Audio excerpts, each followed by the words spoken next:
5 minutes after 8 o'clock. Make sure I put the camera on so everybody can see her dancing. And and you're nodding her head like what? Island Tea also available on TVC Caribbean Channel 40 on Ultra TV's cable system. What's up, dancer? I'm trying my best to be my best. Happy birthday to my good friend Vera Galloway. She's celebrating today. V, celebrate in style. Celebrate the best way you know how.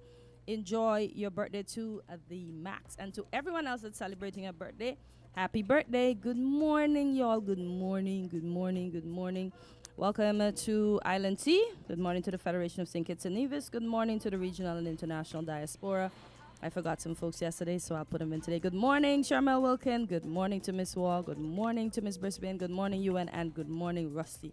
Good morning to everyone that's listening today. It's Tuesday. And morning to the January 6 hostages who were released last night by Donald Trump. Some more?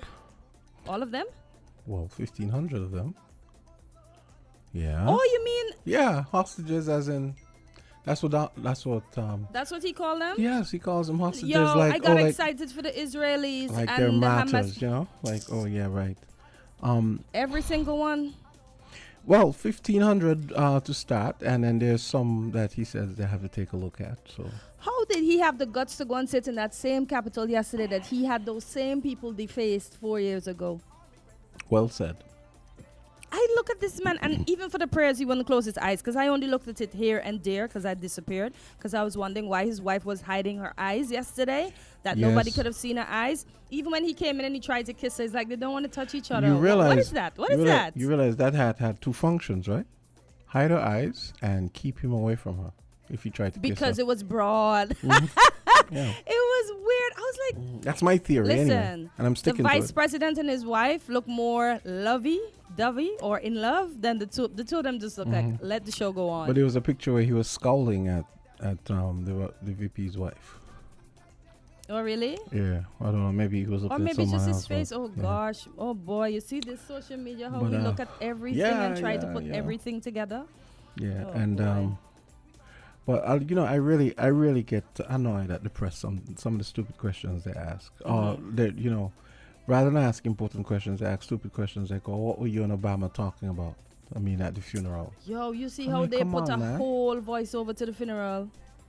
Yo, well, that one. Oh, well, my God, you're talking about the lip reading one, or one where they just made up stuff? One where they just made up stuff, where they try to assume what the people were saying. That was so funny. And I also saw a clip. You saw that clip where Trump said the election was rigged? Yeah, but I don't think he meant it that way. Okay. I saw a video, but I was like, no, I know we cannot believe everything on social media. So I was like, is this believable? What is this now? But there's a woman who has a podcast, and I saw it last night. The woman with the dreadlocks, with the white glasses, Tabitha Speaks Politics? I think so. A black lady, right? I watched Tabitha Speaks Politics, and I watched Reese Waters. Yeah, but I don't think, I think she's a little out to lunch with that. I don't really think that's what he was saying. That was true. Okay, yeah. So it's Tabitha Speak Politics. Yeah. And no, folks, it's not the Tabitha that y'all are accustomed to. This is an ex-Tabitha for those of you who is thinking about Tabitha. That's it. She basically says, that's my business. She was an actress. She retired her husband from the LAPD. And, she's doing great things. Not that one. The other one. But I'm just a little worried about how you could say law and order is up in the air now, because you imagine you are the leader of the party that says it's the party of law and order, and you have people who did violent things to police officers. Imagine a man is dead. Yes. He cannot see the light of day. 4 years. Who knew what plans that man had for himself? Yeah. But oh boy. Yeah, so. Yeah. Well, Americans would have to. Well, they'll have to sleep in the bed they made, right? I didn't even realize there was a march 2 days before he was inaugurated. And this lady said, basically, her mom went over to the border to meet with family, and she was not allowed back in. And the lady saying in the march 2 days ago that he needs to send back his wife and give her back her mom, or keep his wife and bring back her mom. Her mom's name and his wife's name kind of rhyme. So how the lady said it kind of went together. But apparently they marched some other time too. They marched when he came into power in 2017. So they're marching again because it's about their bodies, it's about the NRA, all of that before, 2 days before the elections. So I guess, I said every time this man comes, he came into power in when, 2016 or 17? Well, 17. The election was 2016, okay. But then, he would have been sworn the other year, yeah. They had I remember when they had that march. And then they had a next march again 2 days ago. I guess they told them they couldn't be around. Well, there's gonna be a lot of resisting all over again, just like we had between 2016 and 2020. But I heard it's not that the place was cool, why the inauguration was kept inside. This is just hearsay, because I looked at a lot of people speculating yesterday on social media. He knew the crowds were going to be small. Yeah, and that the hotels around the areas didn't have the occupancy that they wish, and apparently they researched all of that and realized, okay, we're not going to do it outside. But then still, I hear a lot of people say they took their cold clothes like his people, and they were surprised that they were basically locked out. So I don't know who to believe. Social media is a mess. It was really cool, but the thing for me is he only thinks about himself. So he just happened to have the weather as cover, right? If that's true. But the thing is, if all the hotels were booked out and it was as cold as it was, he would have still had it outside, probably. Yeah, because all he cares about is the crowd, and he can crow and boast and carry on about the crowd for the next 4 years. Yeah, and people were talking about how coincidental it was that it was on Martin Luther King's Day, and how could they make his entire inauguration still about the former First Lady, Michelle Obama? We can't have anything, huh? She stole the show. Poor Martin Luther King. I mean, couldn't have. We can't have the holiday. They could have put it today. But don't worry, he still didn't outshine that, because Michelle got talked about the most. But nobody talked about when he didn't go to Mr. Biden's inauguration. Nobody spoke about that. Listen, that particular news station, they are so biased. They need to get their act together. Which one? You can say which one it is. Huh? You can say which one. You know which one it is. I refuse to say which one it is. I ain't got time Fox. for that. Okay, yeah. And they continue to, I say, blaspheme the name of Michelle Obama. Like, leave the woman alone. She don't know how to go. And she wasn't president. Melania snubbed her. Melania snubbed Mistress Biden. So if she snubbed them this time, what's the big deal? And if she wanted to celebrate her Martin Luther King instead of celebrating nonsense, listen, my heart hurt to watch that man sit comfortably in the Capitol. He had people defaced. I could not believe that's the same room that he had people messed up, that he comfortably sits. And as I said, whilst they were praying, for the time that I saw it, he wouldn't close his eyes and say, you know why? Because Jesus might slap you into reality. The other thing that really made me, imagine turning statecraft into theater. I mean, you're signing executive orders in a stadium, in an arena. Man don't care. An arena where games are played and fickle things are done. But didn't you see in 2017 when he went in, he was just signing and passing them on. That was his first day, and I'm like, what's wrong with this man? And he had all these plans for his first 100 days, which I think didn't work out. Yeah. Well, let's wait and see what he's gonna do now. Turning the presidency into a show. Theater. Just like he did when he went backstage after the debate and said he only came because he promised some people he would come. Boy. That's why the president skipped the luncheon, because they're like, too much nonsense. So where's Jay Black? I guess maybe know. He stayed home yesterday so he can watch his king being coronated. Yeah. Oh boy, he's gonna get us. No, he wasn't here. No, he wasn't. No, he was here on Friday, right? Yeah. Friday. Yeah. It's only Tuesday. Yeah. It's only Tuesday. And what's going on in our neck of the woods now? Well, we have Daily Dose coming up at 8:30, and today we're going to speak all Daily about... Dose? What's that? I don't know why I call it daily dose. Weekly dose. Thank you for the correction, kind sir. And today's topic is going to be about the urinary tract infection. So, men and women, you want to stay tuned. Yes, it's for both of you. And just to remind you of the numbers you can call if you have a question for the good doc or you want to contribute to this morning program. For those of you in the UK, it's 0333 440065. I'll say that once again. It's 0333 440065. In the US, we have two numbers. It's 718-285-6984. That's 718-285-6984 or 305-921-4619. For the local numbers, as Jamsta would say, you can call any of these numbers. It's 869-466-0989 or 869-662-0989. Looking forward to your contributions this morning. Yeah. And let me see. There are a couple things that happened locally that I think I would like you guys to know about. I saw next accident, or that was the old accident on Old Road Bay. Old Road Bay? That might be new because I don't know anything about the Old Road. A bus and a Jeep. Oh, so that must be new then because I haven't seen that. Okay, so someone as people know that the Marcus Garvey, the great Marcus Garvey, was given a pardon by President Biden. Well, I think there's an article here talking about when Garvey stopped in St. Kitts back in what year was that? Where's the year? Anyway, I'll read it. So, November 1929, November 2nd. The renowned leader of the Universal Negro Improvement Association, Marcus Garvey, graced the shores of St. Kitts, arriving aboard the USS Lady Nelson. Garvey's visit was met with overwhelming enthusiasm from the island's residents, many of whom gathered at the waterfront for a rare opportunity to see the charismatic leader.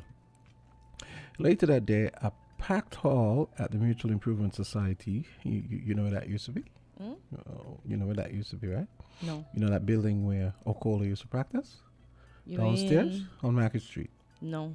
No? Okay. No, the only place I know them practicing is close to where the Ministry of Social Services is. Oh, okay. Yeah. So, you probably don't know, Yeah. It's Market Street and Liverpool Road. No, was that Liverpool? Yeah, Liverpool Road. But, yeah. Okay. The building used to be there. They tore it down because it got old. Used to be there. Okay. Yeah, okay. They tore it down because. Yeah. So, a packed hall at the Mutual Improvement Society listened intently as Garvey delivered an inspiring address, imparting his revolutionary views on race, self-determination, and the power of the mind. Accompanied by his secretary, Miss White, Garvey's stop in St. Kitts was part of a larger journey that had taken him to British Guyana and back. The event, presided over by W.A.H. Seaton as chairman, also saw notable local figures like Messrs. Ruthland Clapham, W.G.E. Butler, and V.E. John on stage, adding to the significance of the gathering. Garvey's address to the people of St. Kitts was one of hope, empowerment, and unity. He began by emphasizing that his life's purpose was to serve humanity, focusing especially on those who he believed were suffering from ignorance and poverty. It is God's purpose for man to be happy, Garvey declared, passionately speaking against the misery and inequalities that plagued the less fortunate. So it was nice. It's interesting to see that you actually had journalists working back then who, I wonder if they have any recordings, actual recordings, or it's just journalists with pen and paper. It's interesting. And I heard he actually went to Sandy Point as well, where he's said to have been born, actually. You know about that, right? Born in Jamaica. Nah, he wasn't born in Jamaica. Not from what I'm just being the devil's advocate. Is we gonna fight for him like how we're fighting for Mr. Messiah? Oh, it's another one of those fights, huh? Yeah. Yeah. Oh, interesting. Yeah, one of those. Yeah, Mosiah and Messiah. Yeah, I know. And Messiah, yeah. Oh boy. Yeah, we're fighting for Messiah and Messiah. Only Jesus can tell us, huh? Yeah. Only He.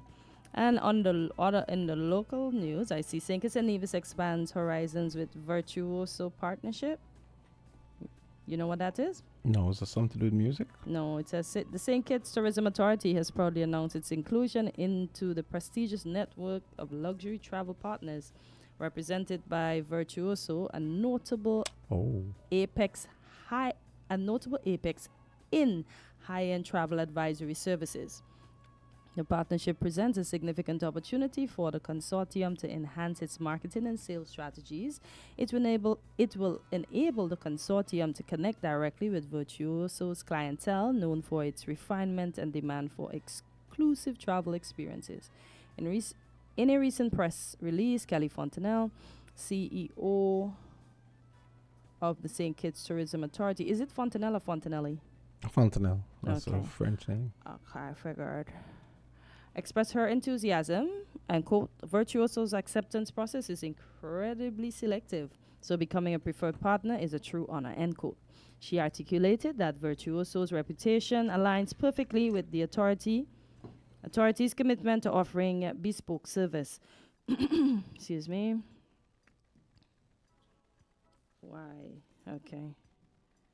Oh, in joining this elite group, St. Kitts is poised to extend unique amenities and tailored experiences to Virtuoso's advisors and their discerning clients, all set to exceed their lofty expectations. This new collaboration empowers the St. Kitts Tourism Authority to accept various marketing platforms managed by Virtuoso, including the annual Virtuoso Travel Week, a flagship event attracting top-tier travel advisors and agencies. And Jamsa, since we're going to talk about health, I see you have put something there in the chat about a disease. You want to expound on that? I just thought that we should just be aware of this. I'm not necessarily saying it's anything we have to worry about, but then you never know because. But I just thought people should know. There is this disease called the Marburg disease. It's a virus endemic to Africa. Okay, so a sample from a remote Tanzanian region tests positive for Marburg disease, confirming WHO fears. Okay, so Tanzania's president said Monday that one sample from a remote part of northern Tanzania tested positive for Marburg disease, a highly infectious virus which can be fatal in up to 88% of cases without treatment.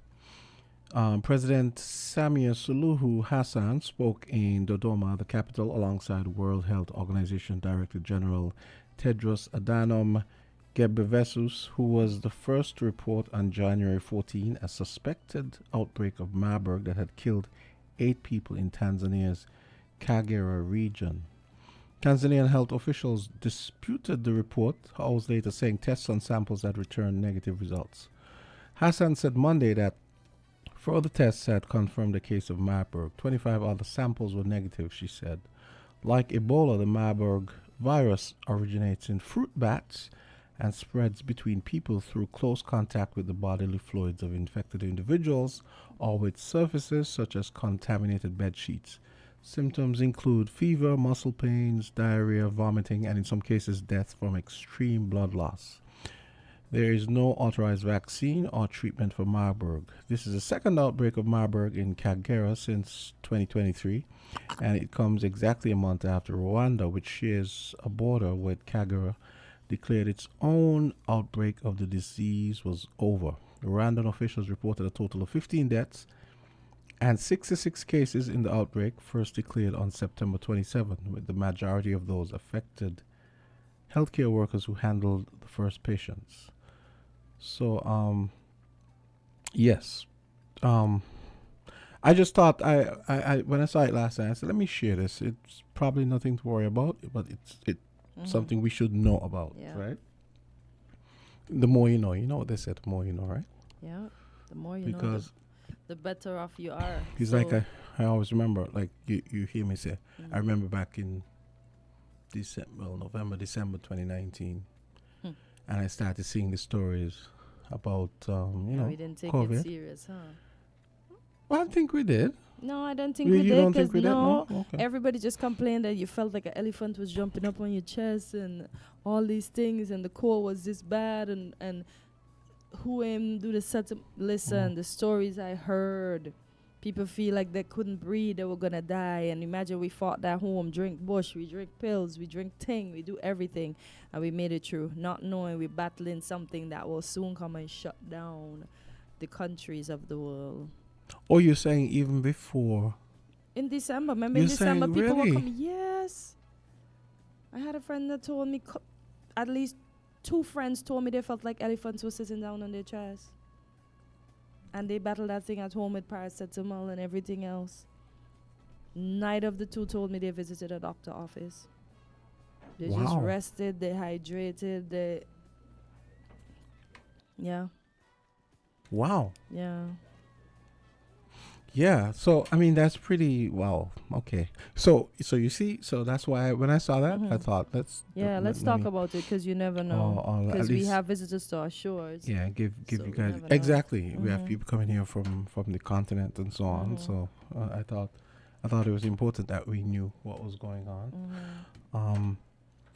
As you can see, the good doctor is here. Yeah. So, and I see, just to highlight Nevis during the headlines, I see the Nevis Island administration purchases 36 acres of land to create more home ownership opportunities for Division. So kudos to the administration over there as they continue to make lives a bit easier for the residents and citizens. Yeah. Okay. So yeah, I saw, I thought actually the good doctor is here. And maybe I should send that thing to her as well. I should probably send the thing I just read to her, because you never know who she might see in her, in her practice, and she might be confronted with these symptoms, and she's like, "I wonder what's going on. What's this?" And I see the Kenyans have arrived in Haiti too. The Kenyans. Yeah. Haiti PM says arrival of Kenyans will help restore peace and security. Yeah. Okay. Yeah. I'm sending. Wow. She's curious about what I'm talking about, so I'm sending it to her now. Okay. But Jamsta, this is unfair though. How Hamas only sends back 3 Israeli hostages and Israel frees 90 Palestinians. What is going on here? Say that again.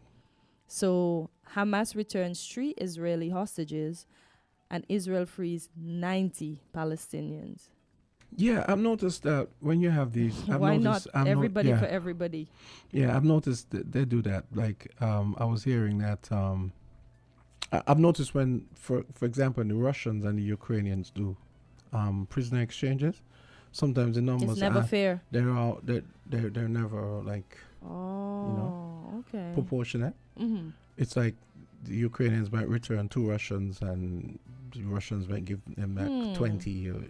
I don't know. Maybe I don't know what it is. I don't know how that works. Oh boy. Yeah. Yeah. Well, let's be prepared for weekly dose. Let me not say daily dose again. I guess I want it to be daily. Yes, I should put her on you. No, not at all. Not at all. Not at all. But let's squeeze in a call before we have a call coming in. Caller, go right ahead. Good morning, you're live in Island TV. Please be brief. We have. I was just going to say that I noticed the same thing with the prison exchanges. And one thing to note too is that they would always say that it's Israeli hostages versus Palestinian prisoners, when in fact it was mainly women and children who were being held, some of them with no trial, no nothing, that were being held. And it again signifies the bias. In Palestine, the prisoners that were being held by the Israelis are women and children, that's what you're saying, or the ones that are... in the first set that have been released are women and children. Okay. Okay? And by the way, I saw a report that said it's like 18,000 of these are held in jail by the Israelis. Some of them for just throwing stones at the occupiers. So it just shows the bias. Oh, wow. Yeah. All right. All right. Thank you. You can always call back after weekly dose. Okay. So it's 8:30. Okay. So we're going to go get ready for our weekly dose. We have the doctor rearing and ready to go. And she's coming up right after this.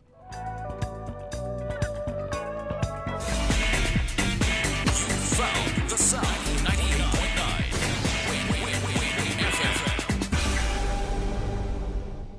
Marcia, are you scrapbooking? No, Dad. It's a vision board for my dream home. Take a look at CIBC Caribbean's Realtors Hub. You can get pre-qualified for your mortgage, connect with the best realtors, and get up to 95% financing with up to 35 years to repay. Really?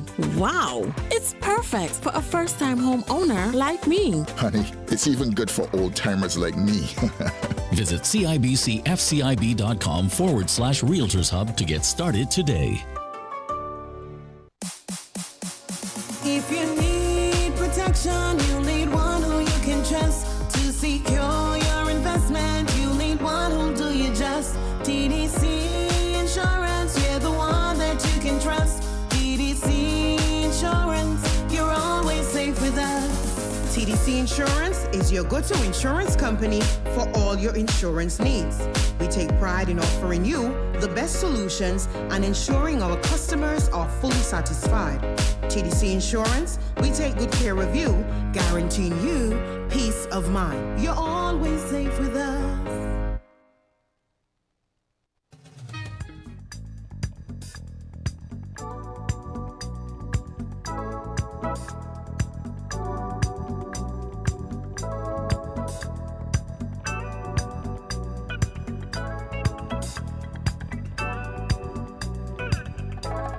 .8:31, and it's time for today's episode of Weekly Dose with the good doctor, Natalie Osborne. Good morning. Hey. Good morning. Hi. And I brought an extra special guest. I was just going to say she has to tell us about her guest. So good morning again and welcome. Good morning. So this is my very special guest, my partner. So he's here visiting with us from Dallas, Texas. And before we get started, Jamsta, yesterday you asked about the young lady. You remember in May of 2024, we had a big discussion about trauma and motor vehicle accident, and I spoke about a young lady who was involved with a motor vehicle accident. She had multiple fractures to the hip, to the pelvis, to the leg and thigh bones. She had internal bleeding, so had multiple surgeries. She even had fracture to her tailbone. This is the dad of that young lady. And how is she doing that? Could you give us a little update? I always ask for her. Yes. Praiseworthy update. You know, she's sustained. She's given her strength back, and the biggest thing is she's able to move about independently. Okay. We also had a financial blessing that you got to keep fighting those insurance. So tell them about that. That was a good blessing. You know, out of a $3 million debt owed, the insurance end up paying $500,000, and independent private parties end up contributing $2.5 million. So nice. we have a zero balance. Amen. Jeez, God is good. Yes. That's so good. You see that astronomical bill of over $3 million. Zero. Zero. Well, to the family, directly paid by the family. Nice. The insurance. So I encourage the listeners to keep fighting and stay steadfast. When you go into those situations, you got to keep pushing. So yep, you have to. So she's doing much better. She's ambulating on her own. Yeah, so she's come a long way, but still ways to go because there's still some long-term complication as a result of such severe. Well, I hope the Lord works on those too and make them short-term and make them disappear just like that. Yes. So today, Jamsta Kortensia, we're going to be talking about urinary tract infection. Though it's a very common condition, it is seen oftentimes in physicians' office. Sometimes there's still some unknown and information that we need to clarify and discuss today. So we're going to talk about UTIs or urinary tract infections and the complications associated with it, with UTIs. You know, I thought you got that from holding your pee, but let me not jump ahead. Digress. Yes. What is the new urinary tract? So the urinary tract, it's a very important structure there, and it consists of the kidneys at the top, just there in the back, okay? And there's some tubes that follow that are called the ureters. Those tubes empty into the bladder that's down in the pelvis, and then there's that final tube that's called the urethra that travels from the bladder to the exterior, all right? And that system is extremely important because what happened, the blood passes through the kidney and it filters out any toxins, the waste material like creatinine, urea, and the excess water, and that is eliminated via these structures and organs. It's important to note always that the urinary tract, though, it is sterile. The urine doesn't have any bacteria in a healthy individual, so that waste material is excreted and eliminated from the body. Then now you can have what we call a urinary tract infection. As commonly known as the UTI. So explain to us, break it down. What is UTI? So there's some infection. What does that mean? And most commonly, in over 90+% of the cases, the urinary tract infection is caused by a bacteria. So what happens? These bacteria get close to the opening of the urethra and gets up there. And they have almost like little tentacles. If not eliminated, they can climb up the walls, get into the bladder, and if not addressed, they can continue to progress and go up to the other systems. And okay, we see that the infection includes 3 parts, as you mentioned before. Could you let us know about that, Doc? So we said that most of these infections are caused by bacteria. Once this bacteria comes in contact with the urinary tract system, it can get into, we divide it into the upper urinary tract system or the lower urinary tract. So the upper urinary tract involves mostly the kidneys that are higher up there in the back. The lower system involves more of the bladder itself and the urethra. That's that tube that makes the tract that allows the urine to exist in the body. Okay, so let us talk now about how common a UTI is. So talking about how common a UTI is, UTIs are seen mostly in women. Why is that? Because it's very common, seen over in 50% of women in their lifetime will have a urinary tract infection. It can be also seen in children as well, but mostly in women. Why is it important to know that? Is because a woman's urethra, or that tract that takes the urine from the bladder to the exterior, that tract is very short. So it's easier for the bacteria to get inside. And also the female anus is very close to that opening, which is called the urethral meatus. So any contamination, cross-contamination can lead to an infection in the urinary tract. So what are the signs of a urinary tract infection? So once you're exposed to these bacteria, because most times it's more than 95% of the cases is some form of bacteria, you can have symptoms. Not all infections are symptomatic. There are rare cases where a person can have the presence of bacteria, which is called bacteriuria, where there's bacteria in the urine, but it's not an infection. But if the person has symptoms, what are the common symptoms? You have a strong urge to urinate, so you want to go. And you have to go, and then you start a frequency. So you have that urge to go, and you want to go frequently. Sometimes you just have that sensation to go, even not much is in the bladder, because the bladder wall is now irritated by the bacteria and the inflammation and reaction that we have there. You feel burning when you urinate. That's what we call dysuria. So every time you go to urinate, it's a burning and this uncomfortable situation or sensation. You're urinating more often than usual, and you're passing small amounts because you're going so fast, okay? So the urine at times often look cloudy. Because it's filled sometimes with bacteria, it fills with white blood cells that are responsible for destroying these bacteria. So you can have that cloudy sentiment. It can become red if there's irritation and bleeding there from the wall, because the bacteria and the inflammatory reaction can lead to some bleeding there. You can also have a foul smelling odor. So the urine can smell very foul. Yeah, but how do you get these infections, this urinary tract infections? So it's usually microorganisms. We said earlier that it's most common in females. So the females, because of the shorter urethra, that narrow tract, it also because of females, our anus is close to the urethral opening there. And most of these bacteria comes from the anus. So there's some form of cross-contamination. Most of these bacteria are what we call E. coli. Some of these you would have, that is very prominent in the stool from the rectum. There are others such as pneumonia, Klebsiella, enterobacteria. These are microorganisms, and most of them come from the anus or the lower GI tract. So it's involved in the stool and stuff. So that is why it is important for the hygiene. That's what we're going to talk about. Well, I got a question, Doc. Going back to the symptoms, is there a time where I feel fever or chills or fatigue? Going back to the symptoms. So when you talk about having fevers and chills and generalized malaise or just not feeling well, that's usually a sign of a complication of a UTI, especially when it affects the upper urinary tract. We spoke about the main structure there, that is the kidney, and that would make it a severe or complication of that UTI. So you don't want that. So if addressed early, you should have mild symptoms or little symptoms. As your symptoms begin to progress or worsen, then you know that we're heading into the territory of having severe complications, such as he said, chills, fevers, just a sense of unwellness. Because what happened, that bacteria can then get into the bloodstream and create havoc. So, who's at the greatest risk of getting a urinary tract infection? Jamsa, you're going to be a little bit pleased and relieved about that.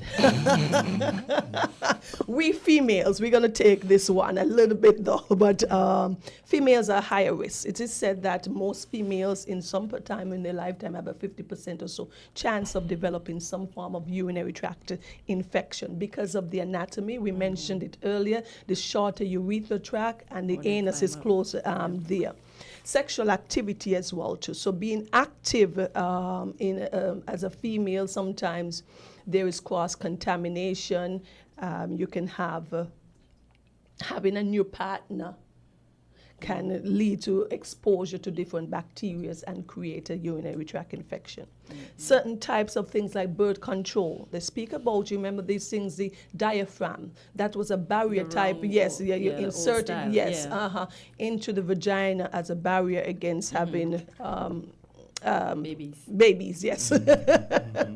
And those things can create and lead to urinary tract infection. Menopause, because there are studies and it is known that once a woman estrogen starts changing, all of her organs and structures there, even the vagina, even the urethra becomes drier, so it's more prone to having these infections.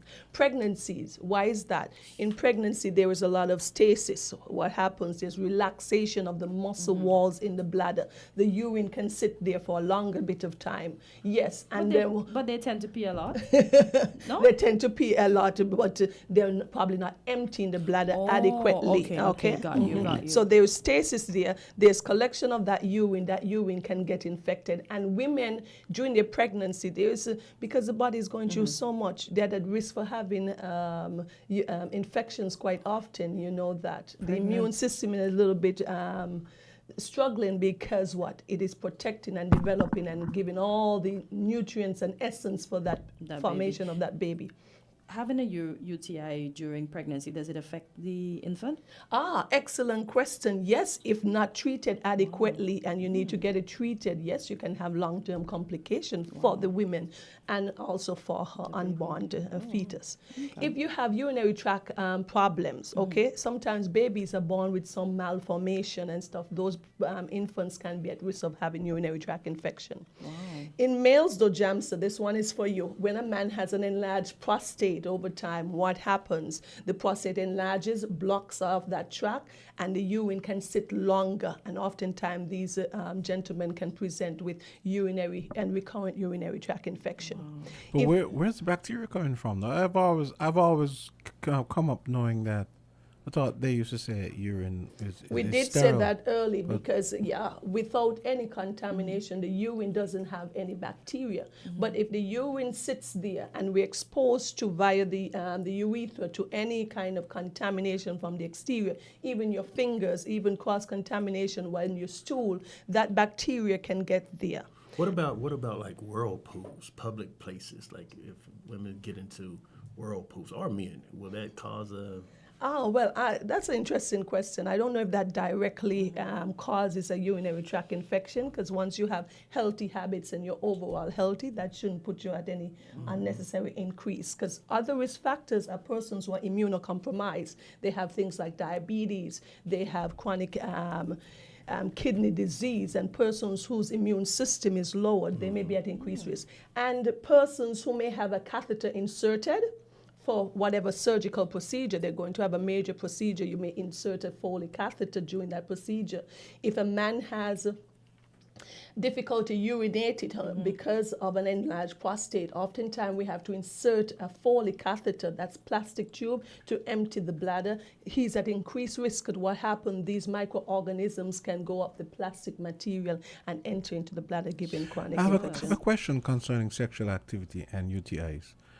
I guess this is a case where two things can be true. You can get it when you're sexually active, but at the same time, I know I've heard them say that sometimes to avoid infections, you pee after having. Well, those would be part of our recommendation in terms of preventing it. Often you pee before it's recommended, before you have sexual intercourse. Really? Pee before as well? And also after you have a sexual intercourse. So it is a two things can be true type case? Yes. Okay. All right. So how do you know, and what's the diagnosis for a UTI? Well, how would you know if you have a UTI? That's a good question. Your symptoms, we spoke about some of them earlier, where you have the burning when you pee, the discomfort down there by your pubic area, you have pain there in your lower back, you're just hating to go to pee and having to pee quite often. So then that could be enough. Oftentimes you go to an emergency care facility, you see your private physician, but you can also do other tests to help confirm the diagnosis. That includes getting a sample of the urine for a urine analysis. Okay, so you can go to a laboratory and they can test the urine for different things like white blood cells. They test it for leukocytes, different things like that, nitrites, to see if they can also see if there is any blood which is not visible to the eye. And if a person have recurrent or UTIs frequently, you want to definitely have cultures. That is different from just a simple urine analysis. You want to take a sample of the urine and sit it there in the algae, like in chemistry, and to see what bacteria grows, so you know specifically. Because once we are treating commonly a UTI, you're treating it broadly based on the most common type of microorganisms that are seen there. But if the person keeps having it, because most of the time with a simple treatment of antibiotics, you can resolve that. But I've had patients keep coming back with recurrent UTIs, you may have to investigate further. You can also do an ultrasound. You want to make sure that this is not a case where the person has an enlarged prostate, giving them that stasis in the bladder. You want to make sure that this recurrent infection or infection is not creating problems in the kidneys. You also want to look for kidney stones, because it can go both ways. You can have kidney stones giving persons recurrent UTIs as well too. All right. How is a UTI treated? Most times you're going to need some simple antibiotics. If it is an uncomplicated UTI, you can have some antibiotics, 3 to 7 days is more time recommended against the common bacteria. Okay, certain persons in very mild cases, they may not need any treatment. You want to make sure that these persons, though, do not stay home with a UTI and self-treat, and then this can be a simple uncomplicated UTI can become very much complicated and lead to all of these later symptoms. So if they don't need treatment, doc, what do they use to get rid of it? So from a scientific point of view, you're going to need treatment for most UTI. It is easily resolved with uncomplicated UTI, 2 to 3 days, 3 to 7 days of antibiotics. If you've not commonly have a UTI, the symptoms are mild. Oftentimes the literature speak about giving you some sort of antibiotic for 3 days or complete a course for 7 days. If those persons who've had recurrent UTIs and you have a culture, you can extend your treatment for 7 to 10 days. All depends, okay?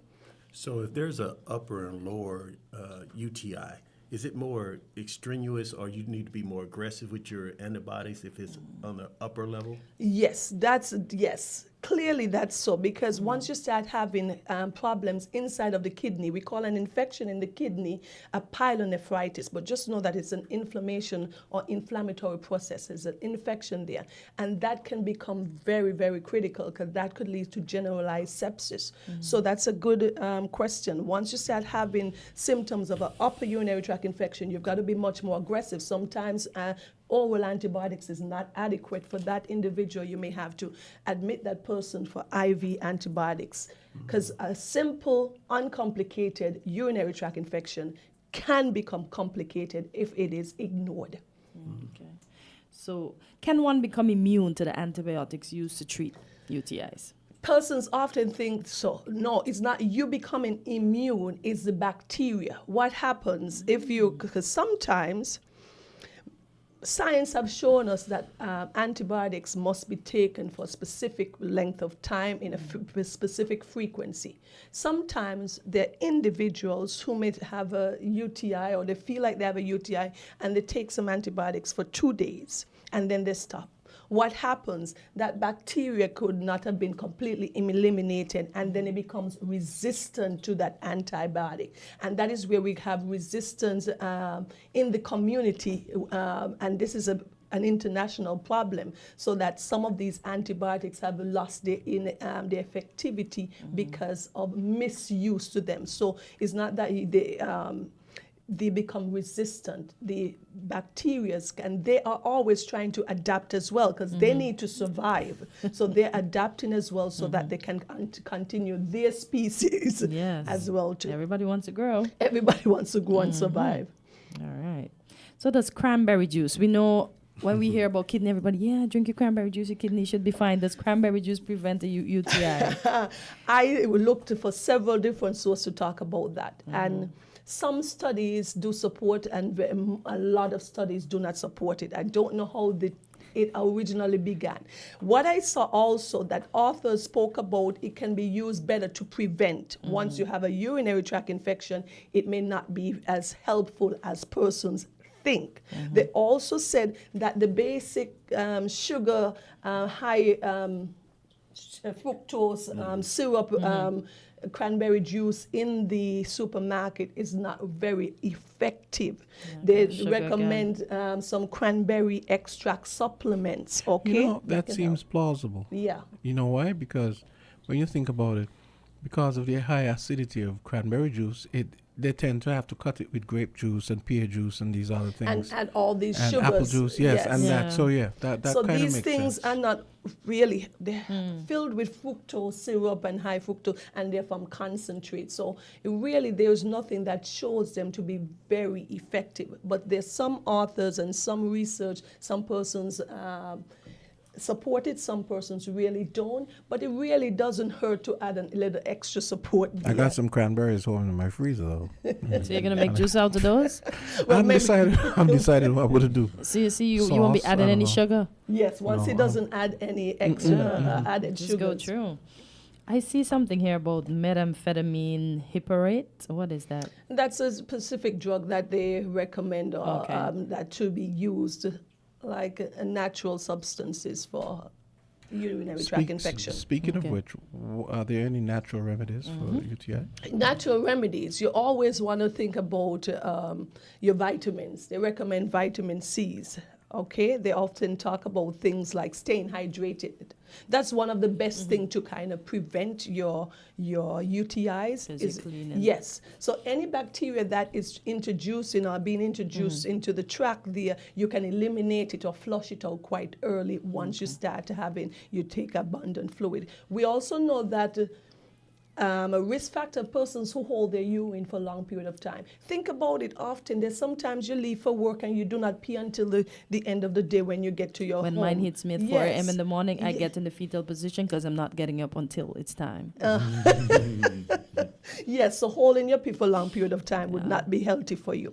So they spoke about taking probiotics. They spoke about maintaining good healthy hygiene. What is that? Because we haven't spoken about that as yet. When you're wiping, especially for us as women, you're wiping from anterior to posterior, because what? You do not want any bacteria that's in the anal region get into the urinary tract or get into the vaginal area and create that problem. So always remember that. It recommends as well, make sure you wear cotton underwear. You ensure that your clothing is not too tight and that there's good airflow in those nether regions. So you want to do things like that to prevent it, especially, and you spoke about it, Jamsta, earlier. If you tend to have these recurrent infections when you're having sexual intercourse, you want to make sure pee before and pee after. Sometimes it recommends making sure you have a shower prior as well too, because throughout the day you may have had gone to the restroom and empty your bowels. There's some residual bacteria there, and that is how we get some of these contamination. Can a UTI go away on its own? Can a UTI go away on its own? A few of them, when the symptoms are very minor and you start drinking fluid, you say, I feel weird, let me make sure that I stay hydrated. But most will need antibiotics to get rid of the bacteria that is present. We said in more than 95% of the cases it's because some kind of bacterial infection, that microorganism get into the system. Okay? And don't leave it untreated thinking that it's nothing, and as the days progress your symptoms become worse and it can become complicated. So what are some of the complications you could have as a result of a UTI? So these ones are important. I see several women that comes to the office with repeated UTI, okay? And that becomes a nuisance for them. It's so, and what we call a recurrent UTI, if you have 2 or more infections in 6 months, or you have more than 3 infections in a year. And there are women who are coming in with 3 and 4 infections in a year, and they're frustrated about it, and all the general measures sometimes become difficult. That could have been the person's overtime. If you have any structural abnormalities in your urinary tract, that can be studied as well, having an ultrasound or a CT scan, because if that's the problem that can give you that recurrent infection, you want to eliminate that by studying the urinary system better. You could have kidney damage as a result of that. We don't want that. Long-term and recurrent infections can what? It can scar your tubes, make them narrow down, and what happens with that? There's a backup of the urine. The kidneys can become affected by that. Men who have these enlarged prostate, they can go into chronic kidney failure because the bladders are not emptying adequately, and that backflow there, that backup damages the kidneys there and leading to chronic kidney failure. You can have urosepsis as a result of a severe infection of the kidneys. What happens when you have a severe infection? That eventually gets into the bloodstream and affects the entire body and start giving you systemic symptoms. We spoke about things like your chills, your fever, your nausea, your vomit. And if this is not treated adequately, persons can actually die. It's not common, but in rare cases where medical attention isn't given. So it could even result in kidney stones. Yes. So this goes both ways, Jamsta and Kortensia. How does it go both ways? Because kidney stone, the presence of kidney stone can cause an obstruction leading you to have recurrent urinary tract infection. And as a result of the other end, if you have chronic infections or recurrent infections, you can form a type of kidney stones that's called struvite stones. That's a result of having these infections. Oh, wow. And I see delivering a low birth weight or premature infant. In terms of? This permanent kidney damage from infection due to an untreated UTI and delivering a low birth weight. So if you have a UTI, you can get a smaller baby or a premature baby? Yes, remember we spoke about if you have a UTI and it's not treated, it can lead to complication of the unborn fetus. Yes. Oh, wow. So you can have a premature infant but being born and with other complications. Wow. So though it is a common condition and can be easily treated, if it is not addressed adequately, it can lead to some of these complications. Wow. I know we have a few more questions, but you want to take a call? Yes, go right ahead. Let's take a call. Caller, weekly dose. Go right ahead. Greetings, IT. Hi. Morning. Morning to everyone. Okay. Okay. Are you calling concerning urinary tract infections? Oh, out that's what is going on. Yeah. Okay. So how about you call back? Call back after 9 o'clock because we were dealing with a particular. Okay. All right. So let's continue. Where are we? Can it be prevented? Can a UTI infection be prevented? Of course, we mentioned quite a few of them already. How we're going to prevent it? Okay, practice good hygiene. We spoke about your how you wash yourself before or after having sexual intercourse. We talk about using the bathroom, ensuring that you're clean from anterior to posterior. Front to back, people, not back to front. That don't work. We said that persons, when a woman is having her menstrual cycle too, if she keeps that pad for too long, or the tampon. That use a tampon, that could create a problem. Did you realize, like a model, she lost both of her legs because she had them in too long? She went out, she came in, she fell asleep with it, and then she woke up with a lot of pain, and then she had to be amputated. I didn't hear that particular case, but you can have severe sepsis because of that too. Keeping them in too long. So folks, please change those things. Because sometimes you kind of forget about it, I guess, if you're not that kind of, I don't know what happened in that instant. Okay. We have another call. Go right ahead. A caller, go right ahead. Weekly dose. Okay, we the same topic that's on the table. You know, we test it with even ourselves, you know. This thing is dictated, you know. It's all dictated by how one consume, you know. Okay. What one eats and what one drinks. Okay. All right. Okay. Okay. We have a few questions to get through. Can you call back because I want to put a question too. Okay. I'm still online. Yes, you still are. Okay, Doc, lady in studio. If one eats and drinks, how one ought to eat and drink, exercise, etc., etc. You don't think that those things will be a no? We will hang up and we're not listening to the radio, but somebody will tell us. But please give us the answer towards that. Okay, thank you. Thank you. So we spoke about drinking plenty of fluid, which he alluded to, and eating well. Okay. Changing your habits in terms of how you pee. Stop holding your pee for long periods of time. If you need to go and urinate, you should always do that. We spoke about urinating before and after having intimacy. Changing your birth control. We spoke about that barrier method that is used. It's called a diaphragm that a woman inserts into her vagina that can create problems. Some of the spermicides.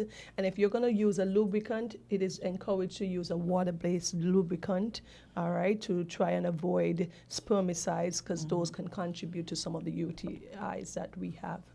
We said the tight-fitting clothing. We know some of us go to the gym or we exercise at home. So that means as soon as we're done exercising, we take off those wet things. Yeah, and you make sure that you throw them in the wash and you take a shower. Yeah, exactly. Yeah, ASAP. Then walking around and doing a million things in there. Yeah, sometimes you spend hours after you come from the gym doing chores and one thing leads to another on a Saturday morning, and who knows, you may get into the shower by midday. So we want to discourage things like that because that can contribute, especially if you have a history of having recurrent urinary tract infection.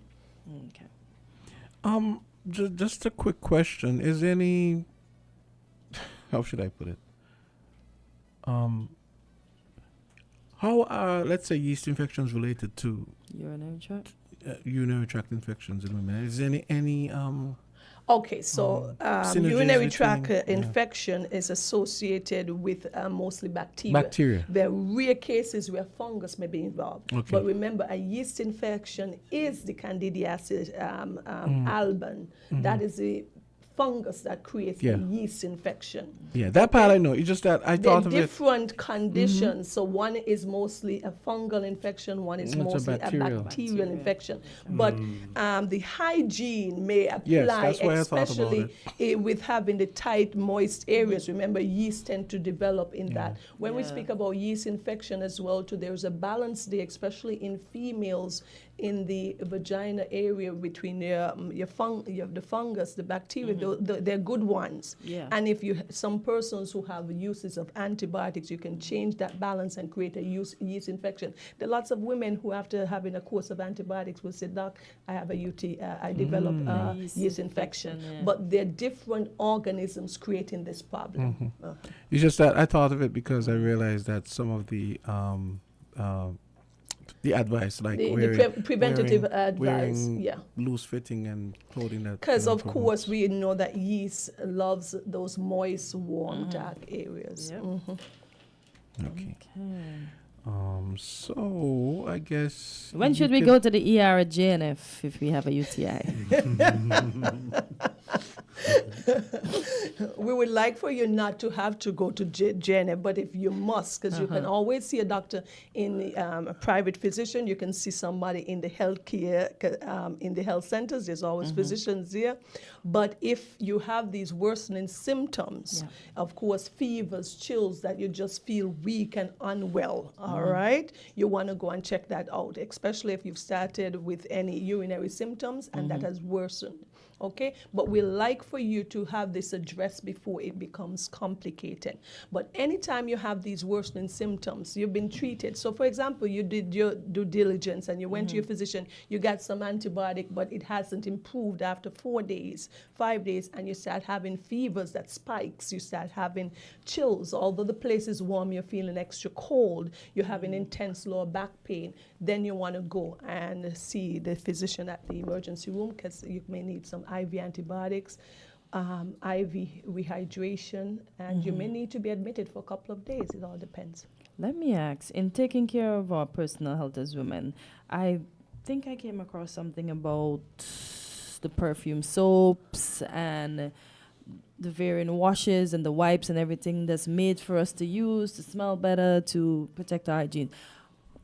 Are those related in any way to UTIs? Are we making ourselves too clean? And well, the recommendations is not to use that, because I actually came across that literature where it said that you do not want to use these douches and stuff that is being pushed on. No, because the bacteria, the natural bacteria there in the vagina and those areas, yes, it gets destroyed and it changes your pH balance. And I heard of that. So you don't want to do that. You wash naturally, regularly with water and soap twice a day. You change your underwear regularly. With soap though, Doc, because almost everything that's geared to a woman has some kind of scent. Well, we're not.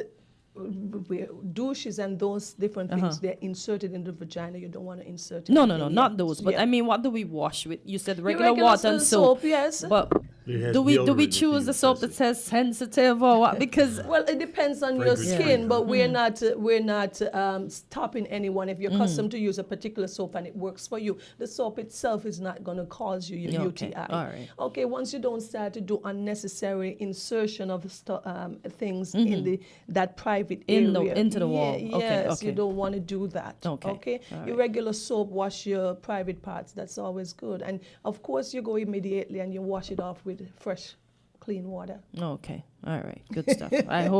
I really hope the folks are listening and they understand when it comes to that part. There you go. And just to wrap up, but there's a comment here which just kind of relates to what was said earlier about using cotton underwear. A lot of the time, the infection came from the underwear these ladies wear, and polyester materials can cause infections and rashes. So I guess that's so true. From that's synthetic why fabrics, right? we recommend cotton, and if you can, because most of the underwear are synthetic. Because those are the cheaper ones. Yeah. But so then you can use your panty liner throughout the day. And they have to change that regularly too. They can't keep that on all day, right? Because that holds moisture and all kind of things that can. So that may be of help. Okay. Okay. Alrighty. What about the underwears that have the prints on them? Any problems? The prints on it? Yeah. No, because you have an making underwear in the back that says hot. Weird like that. Jamsta, you may have a couple things like that said, I don't know about that. I'm your man. Something that doesn't interfere. So what about alcohol use? Alcohol use and having a urinary tract. Hey, that's my question. That really is your question. I didn't see anything in the literature attributed to that okay. directly attributes to. So you got to pass this time. Jackson, he's joined the crew now. Yeah, they really want now. He's usurping my stuff. He's joined the crew. You know? I want to wish everybody an excellent day. It's always a pleasure to always. And it was good to see you here. Yeah, and it's nice having you as usual. Yes, I enjoy it. They have me crying over here. Jamsta, you know those underwears you wear? Keep them just for you. You guys killing me. You guys got jokes? They got plenty jokes today. Plenty jokes. Thank you, great day, everyone. Okay. Have a good day. And be blessed. And let's be kind to each other. Yeah. We need to do that, okay? Yeah, let's Tuesday. be kind to each other. I always say Absolutely. that. Do something nice. Smile. Yeah. Okay. Be extremely kind. Yes. Okay, bye-bye. Okay. All right, See you thank next you. week. Okay, so that's our weekly dose for this week. And weekly dose will be back next week, next Tuesday. Thank you. Always. Good job.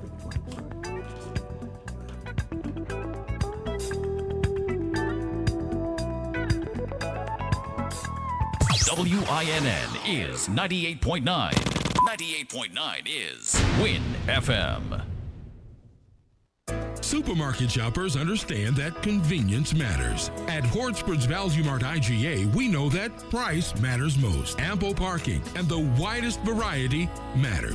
At Hortsport's Value Mart IGA, we know that price matters most. Clean, spacious aisles and the highest level of customer service all matter. At Hortsport's Value Mart IGA, price matters most. We've renewed our commitment to guarantee the lowest prices in the Federation.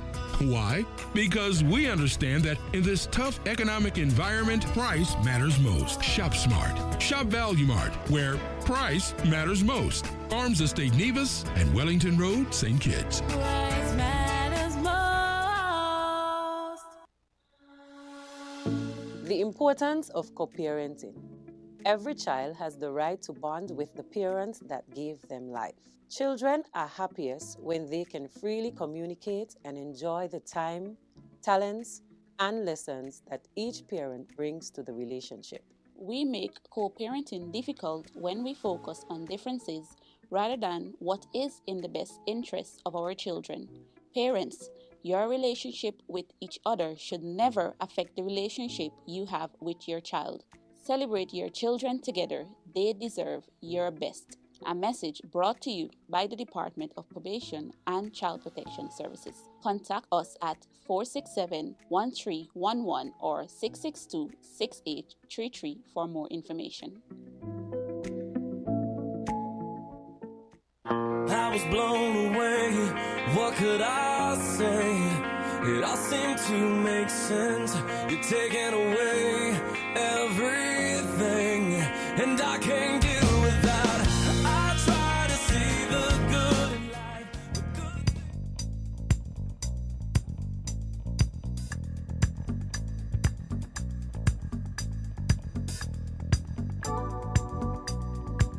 And we are back on Island T.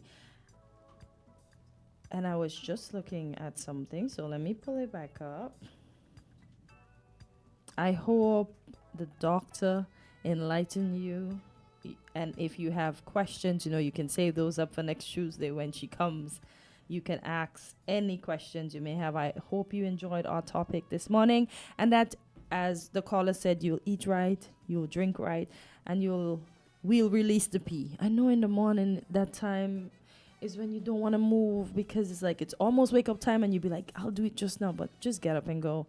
Don't hold it. It makes no sense at all.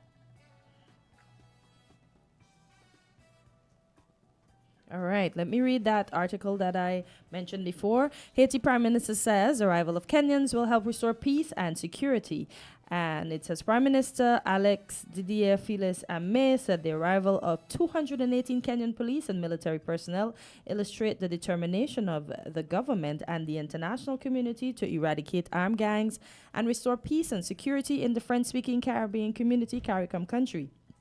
The arrival of these reinforcements mark a crucial step in freeing our country from the grip of criminal networks and restoring peace there, he said. The arrival of the Kenyans over the last weekend brings the total strength of the United Nations Security Council sanctioned multinational security support missions, that's the MSS, in Haiti to 807 military and police officers, including 617 Kenyans, 150 Guatemalans, 8 Salvadorians, 6 Bahamians, 24 Jamaicans, and 2 Belizeans. The MSS is expected to reach a total of 2,500, and last week the Belize government said it's considering whether or not it will deploy more soldiers to Haiti after indicating that, and quote, there are a few outstanding issues that have to be resolved before troops could be sent there, end quote. Okay. Belize had originally intended to deploy at least 50 personnel from the Belize Defense Forces, the BDF, and the Coast Guard. But Foreign Affairs Minister Francis Fonseca said, following a briefing to cabinet, and quote, I think there are a few outstanding issues that have to be resolved in terms of ensuring that our soldiers are ready, end quote. Earlier this month, Barbados defended its decision to suspend plans to send troops to Haiti, expressing concerns that the environment in the country had become more dangerous. The reinforcement comes amid growing concerns over escalating gang violence in Haiti, where armed groups that control more than 80% of the capital have forced more than 1 million people across the country to flee their homes. The United Nations Human Rights Office reported earlier this month that at least 5,601 people were killed in Haiti last year as a result of gang violence, an increase of over 1,000 of the total killings for 2023. It said a further 2,212 people were injured and 1,494 kidnapped. Presidential advisor Fritz Alfonso Jean, in welcoming the new Kenyan contingent, thanked the African country, which was the first country to respond to help Haiti, and that the state is ready to declare war on all criminal groups that are preventing the country from moving forward. You know what I say? Let the countries who caused Haiti's downfall, they should be doing all this heavy lifting, not us. And that would be France and the U.S. Because but why? But aren't some U.S. soldiers over there? No. No. Well, except for the rare earth metals that they're using the U.S. military to mine in Haiti. A lot of people don't know about that. I'm surprised. And take out of Haiti. Oh, I'm surprised no Polish soldiers went this time to help them, because remember the Polish soldiers helped in the Haitian Revolution. Polish soldiers? Yeah, they said Polish soldiers joined the Haitian Revolution because they felt kinship with the Haitian people and shared the desire for freedom and independence. The Poles had experienced similar oppression and mistreatment at the hands of the French. Yeah. Oh, I didn't know that. Yeah. Okay. So I'm surprised they didn't send anybody to help them this go around. Yeah, well, I guess they're preoccupied with Ukraine, I guess.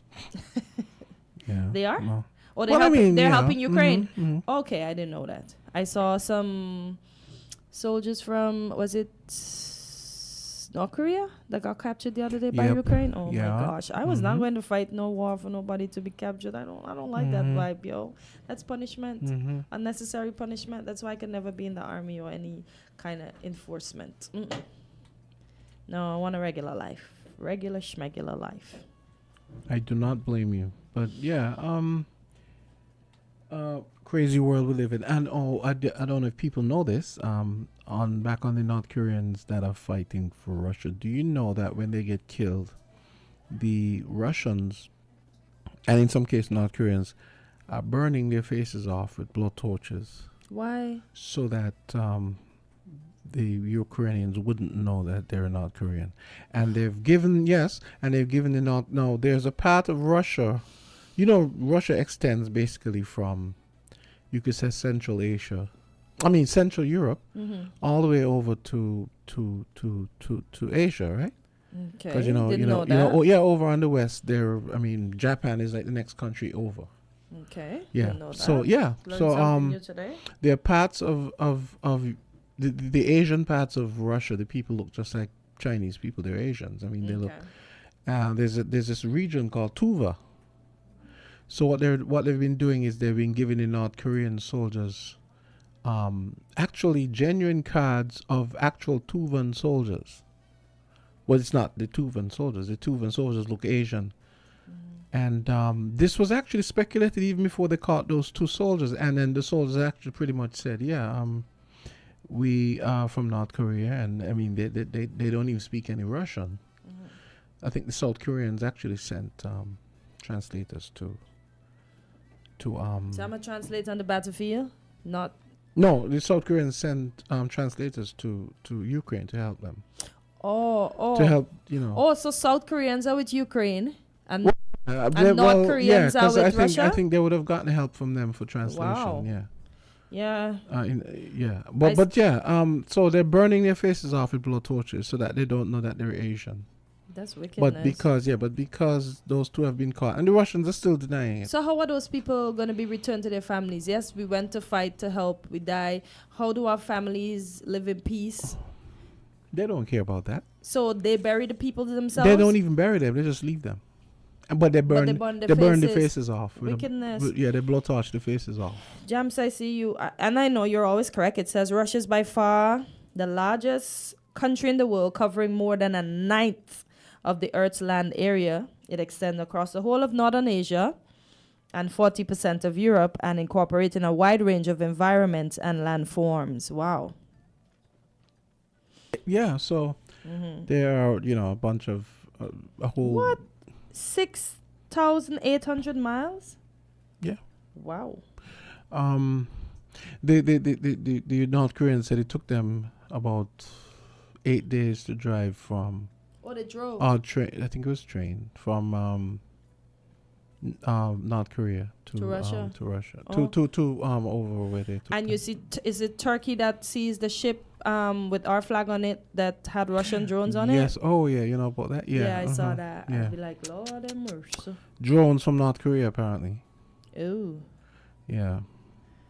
So it's a Russian vessel registered under the St. Kitts flag with drones, as you say, from wherever. You see, this is why. Why do we always have to? I mean, if this is true, well, even if this isn't true, we always seem to be getting involved in question. We always seem to get mixed up in questionable things that have nothing to do with us ultimately. Have something to do with us in that. But most ships aren't registered to where they're from, though. Yeah, that's boy. Yeah, so it's just a thing when our name gets on. Yeah, so that's just some of the crazy stuff that's going on.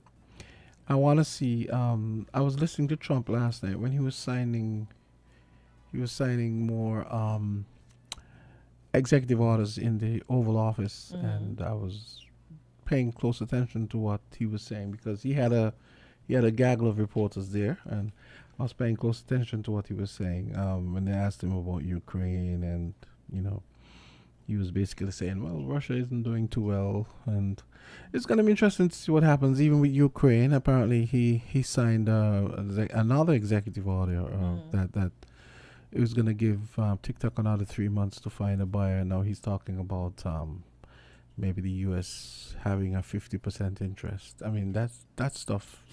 I mean, some of that stuff doesn't even make any sense. The man says he doesn't have a problem with the thing, as I told you. He said he doesn't have a problem. Because he's going to keep it around, and the Americans are going to be happy for that, because I see some people coming back yesterday, after crying my eyes 24 hours after TikTok.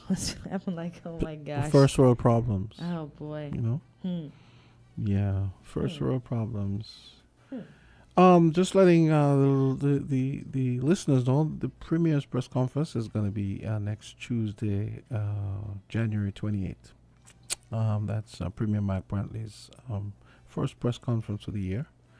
That's going to be on Tuesday, January 28th. So at 10 a.m.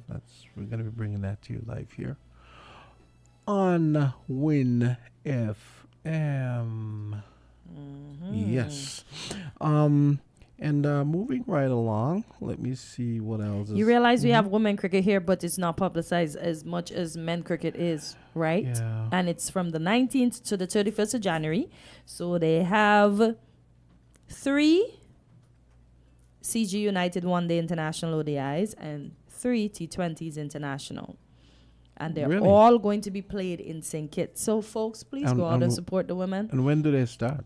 It started already, the 19th. Today's the 21st. It's from the 19th to the 31st. I had no idea. No idea. And that's what I'm saying. Why is it the men is publicized and the women is just, the women's sport is normally so quiet? Good morning, Mario. How are you doing this morning?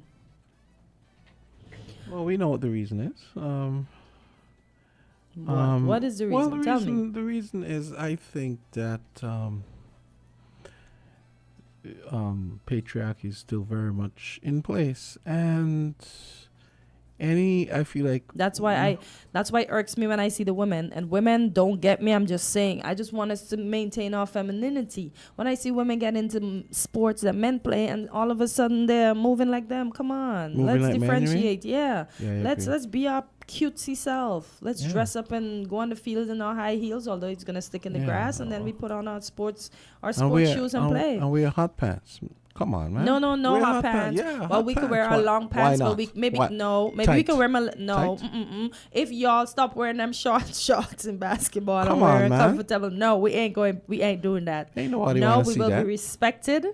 We will wear our nice, comfortable. See, what do we call that's it? Jogger pants. That's why I like women's beach volleyball. You're just wrong. And then when No. I see them wearing the boring I was like, no, I'm not watching that. It's different because look, the indoor volleyball, it's still short, but it's short shorts. The netball dresses, for the netball indoor matches, those are still shorts with the knickerbockers. We hardly see the skirt on the top. That's out of style They should now. change it to tights, man. or Which something. one? Netball. But they have the knickerbocker on it. No, it has Yeah, to but they could change it We to already tights, lost like the skirt. leotards. We have the straight dress. That to Leotards. me, Come on, man, make it I fun. prefer the skirt. No, Men don't exactly like to watch women's sports unless there's something to watch. So I'm just saying. It's so wrong. I am how just the women have to saying. be sexualized, and the men we just watch them You're not play being, the sport you're not and being we just sexualized. We're just being human beings. We human nature. no. Come on. So what? No, it is to me. That's how it looks. Because even in tennis, we still wear some of us. Yeah, even the skirts. Tennis is even losing the skirts now. It's a straight dress with the shorts or the knickerbockers on it. No, it's mostly the dresses. Well, at Wimbledon anyway. Yeah, they you have to hardly wear see the those. skirt. Wimbledon, they look like Everything they're- is going out of they style. look like they're fourth graders or something. In You those mean the pleated, straight- yeah. the pleated skirts and. But then I haven't seen those skirts in a minute in tennis. Everything is a dress Yeah, with the but- underneath or the short. Yeah, everything's good out of style. That's why I well. like flag football too. The women are wearing. the short shorts. Yes. Why? Why? We could wear the pedal pusher like the guys. The female The form. aesthetics to it. The female form. The female form is heavenly. No. What's wrong with that? No. Men like to see. That's how God wired us. We like to see gorgeous women. But we don't go to watch the fellas in their Well, cricket pants. yeah, because he didn't We wire just you. go to enjoy the match. He didn't wire you guys like that. But at the same time, that's what you guys say. You guys say that, but then you secretly watching the guys too. Some of you. We're I'm not sure. secretly watching the guys. We watch the guys just like how the guys watch us, but not intently like that. So Well, we yeah, won't go but to the that's match to because- say, let me look at his butt. No, we won't do because that. men are visual. And there's nothing Oh wrong with my that. And that's one of the reasons why the Democrats lost. Because the Democrats want to beat human nature out of humans, and that's one of the things. No, you've heard it. What do you mean they're trying to beat human nature out? Meaning, take for example, like I've always felt like take so-called sexual harassment, right? Mm-hmm. Sexual harassment is a totally subjective thing, because if you like the guy, and the guy says something, I'm not even saying something rude. He might just say something flirtatious, and you giggle and you're cool.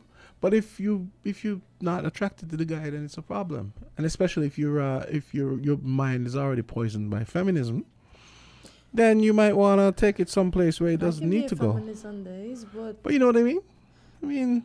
But if you don't like the guy, you just tell the guy straight Yeah, up, exactly. like, I don't like you. Yeah, Be it's cool. not. It's But then not sexual. It's not sexual But then the harassment. guy That's might what I'm not saying. take it easy because know? he wants what he wants, and it becomes a problem. Well, He yeah, becomes a and of stalker. course, that's a problem. But I think hi caller. Hi caller. Hello. Hi, yes. Hey, Good morning. what's up? Yeah. Kortensia, I think, is being kind of disingenuous, you know. The girls watch the guys too, Kortensia. I did say that, but I said we're not gonna like intently look at his butt or something like that. Like, no, we're gonna look and say, okay, well, Kev. Well, we don't mind if you look at our butts. Ball, for instance. We don't mind. Ball in particular, right? It's done. They are fixated on particular body anatomy. Women are. Absolutely. Right? And some of them openly admit it. Tell me right? some. Tell me some. Since you seem to know, let me hear, so I can say yes or no. Since you say I'm being disingenuous today, when I'm not. Haven't you heard where women comment on they call them jocks kind of thing? Haven't you? Yeah. Yeah, of course. So don't make it sound like it's a one-way street.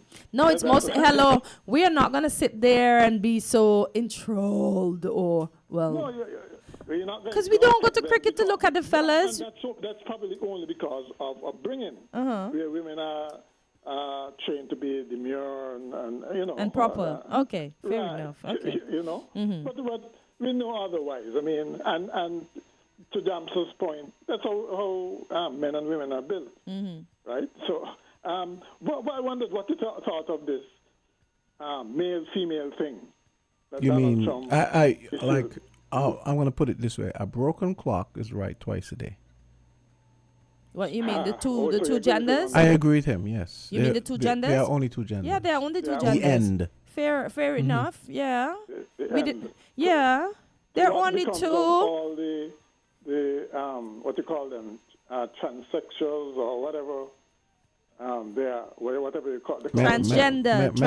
Say the right thing. Mentally ill people. What? Mentally ill people. Jamsta said they're mentally ill people. You honestly believe that, Jamsta? Yes. Because well, hey, homosexuality in the DSM used to be classified as a mental illness, and it was pressure from the gay lobby that made them remove it. So, I mean, hasn't there been instances though in other animals of that doesn't make it right. We live in a I never heard of that. Well, I mean, I'm today's year. Well, so there's something is wrong with those animals then.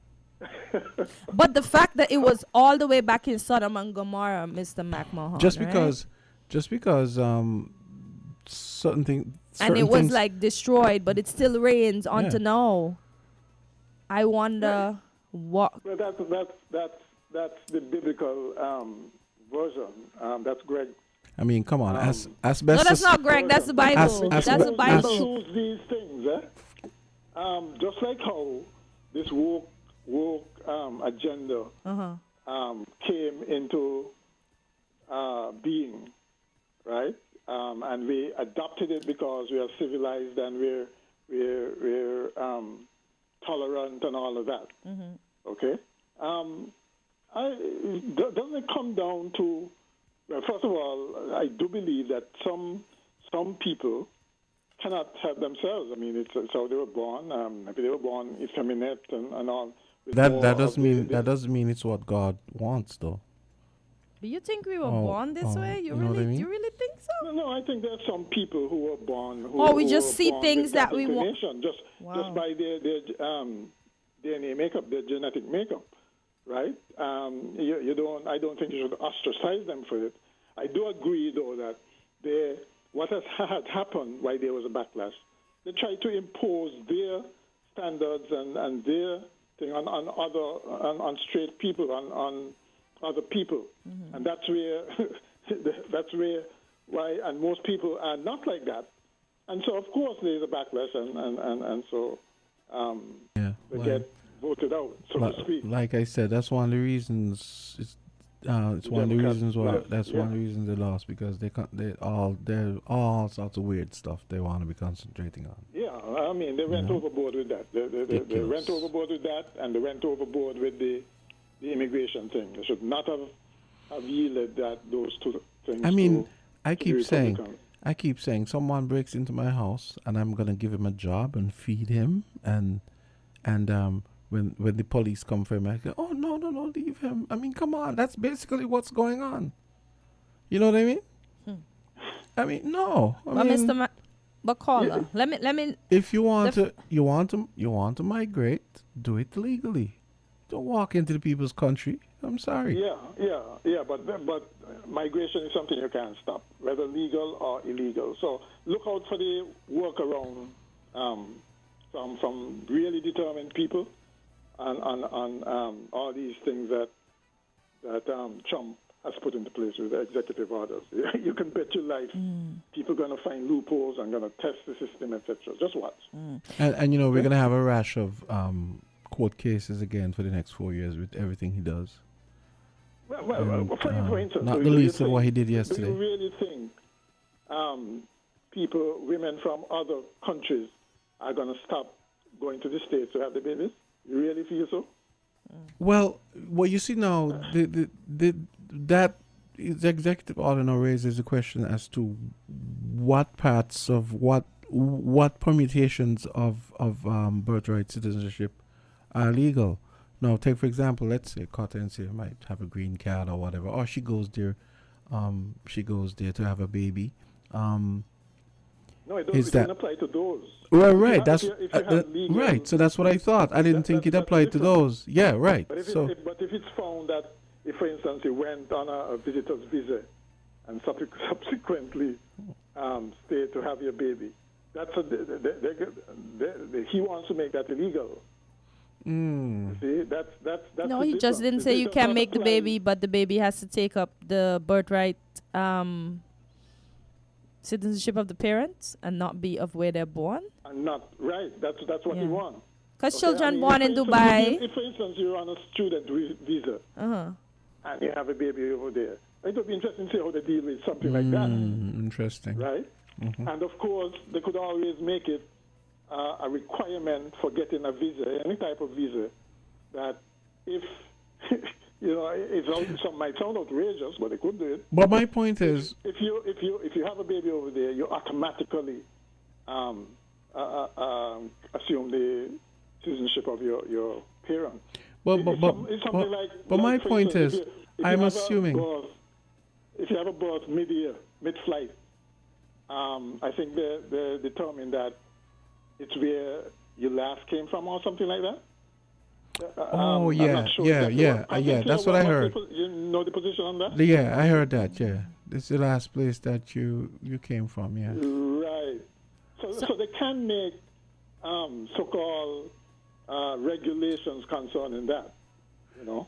But wait, but that doesn't make sense. So suppose if I'm French and the last place I came from is the Dominican Republic, and I land in Mexico. How does that work? You see what I mean? Somebody say you're being mischievous, Jamsta. No. And somebody said it's birth tourism is illegal. That's why most people get their visas cancelled. Oh. Yeah. Okay. It's long been illegal. But I actually don't think, Mac, that, for example, someone studying, I personally think that those people will be fine. I think what he's going after is you going up there illegally. But you ain't going there illegally. You're going up on a legal visa, knowing that you're not going for what you're going for. You're going to make a baby in the sake of getting birthright. Yeah. A requirement for but you were there legally. But you're there legally, though. You're there legally, but you're going to do an illegal thing. But that's what I'm saying. Maybe they'll just decide, no matter, as long as you're there legally, you're fine. No. But if you're there illegally, like maybe you're someone who crossed the border. Illegally. No. Yeah, but you shouldn't treat. Underline all of this, remember, is that you're not from Denmark or Finland, where you say why you can't get more immigrants from Scandinavia, those places, countries. yeah. I suspect that it's more about that than anything else. Yeah. We don't want no people, a lot of people coming from the south somebody actually put it. Some of the Republicans actually put it bluntly to contaminate the American whatever gene pool or whatever. Terrible. Or whatever I remember that. That I think is right. That I think is behind all this. But some countries, it will be too outrageous. But like Dubai and other places, when you make your kids, the kids have to take the nationality of the parent. They don't give you their passports. Yeah, that's right. But he kept, even now, and I'm sure he knows better. He's saying that America is the only place that have this birthright citizenship, and it's not so. That's not true. And you must know it's not so. He was fact checked. He was fact checked last night, and they said about half of the world does the same thing. Meaning, yeah. But he doesn't care, right? He doesn't care. He's just looking for somebody playing to the base. We also this, and so he's going to deliver. I think we sort of on a similar topic. We also need to take a hard look at the Dominican Republic, who does that to Haitians. Yet they're cluttering up. They're cluttering up our country. Yep. A hard look needs to be taken. A hard look needs to be. A hard look needs to be. The Dominican Republic is kind of complex in the sense that, do you notice the skin color of the people in charge of the Dominican Republic? Yeah, white people. Generally speaking. Caucasians. Exactly. Right. So there's that there as well. So the ones who this come is here, white, and it's white with dirt. Okay, people then. The ones who come here are not white. No. I was talking about the power structure, the governments. Right. Yeah. And so it's understandable that they'll take that. They'll take that as they'll use that, but we should not take it out on the Dominicanos who come here, who are not white, right? They're just just like any other immigrant, economic refugees. Yeah, but come legally though. Yeah. Come legally. Yeah, they said the target of the executive orders for the people who cross the border illegally. These people have no status within the country because they have not presented themselves to an officer of the United States. Yeah, but you're going against biblical times when you do those things, because things like borders and so on are all artificial. You'll never ever stop migration, legal and illegal. And so that's why they're fighting over there, because they don't want to have no borders. Right. They don't want to share. They just want all the land for themselves. Exactly. That's the source of a lot of world conflict. Yeah, including between Venezuela and Guyana. Yeah, that's why not a blade of grass. Leave my country alone. Don't let me give you a lash. Not a blade of grass. But we were talking about females acting like males when they play a certain sport. What do you think about that, caller? Why can the females be girls? But actually, before you answer, Mac, before you answer, I'm glad you brought this up. This is something I've always said, and it's funny, I've never heard anyone say it. Have you noticed that all of the sports, all of the, let's say, quote unquote masculine sports, most of the women that play them are lesbians? No one talks about that. Why is that? This is kind of similar to what she's. I don't know. I want them to be girly. I have been told that by people who work with these teams. Are born a certain way, right? With either more male or female hormones or whatever the genetic makeup is. I think you push back against that, when in fact it is so. Now you can argue that, well, these people are different, and so they should, just like how males and females are different, and you have male and female sport, you should have a sport where only these persons compete in, right? Yeah, we kind of backing up. Determine, well, what percentage of male or what percentage of female you have to be. It gets really, well, but how else are you going to do it? But you're only born with one type of an organ. You're not born with two. Oh, so you can do it on an organ basis. No, I'm going to let everybody play the sport, but a female has to remain a female in a sense of everything, long hair. She doesn't have to wear the nails because, she's playing a sport, but she has to be fashionable. You see like how they have them walking. But to Jamsta's point, Uh-huh. right? Why for instance, why some of these females in these female sports are very muscular, their voice are very masculine, that's kind of thing, and to the other extreme, a lot of them are lesbians. Maybe they feel they have to defend something to be like the fellas. Huh? Maybe they feel they have something that. So when I say, well, maybe they should have a sport for a third, whatever you want to call it, for people like that, as a compromise. Because we're classing people. We're only two types of people on earth, male and female. To put a next class, because just like how we don't want the transgenders competing with the average female, because that's unfair. Because a gentleman has way more strength in most cases than the average woman. Right. So you're trying to say we should put them in a class so then we have a next class of people to do a certain sport since they want to partake in the sports too? But I would argue at the same time, right, Jamsta, the males who tend to be, let's say, effeminate and so on, are generally there's that too. Muscular. Some of them can pass as women. And all, that has to be said too. Yeah, that has to be said too. The inverse is true as well. Yeah. I mean, imagine like, how the gay guys. Imagine gay guys coaching women to be better women, like modeling. That's crazy to me. Right. I mean, how does a man tell another woman how to walk in heels and sachet and all that stuff? That's crazy to me. But they do it.